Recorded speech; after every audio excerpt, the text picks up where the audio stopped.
त्रिलोकपतये त्रिलोकनिधये ॐ श्री महाविष्णुस्वरूपाय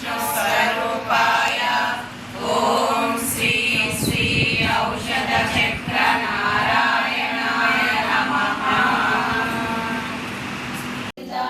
गजाननरक्षक गोविन्द वानरसेवित गोविन्द वारधिवन्दन गोविन्द गोविन्द रघुकुल नंदन गोविंद प्रत्यक्ष देवा गोविंद परम दयाकर गोविंद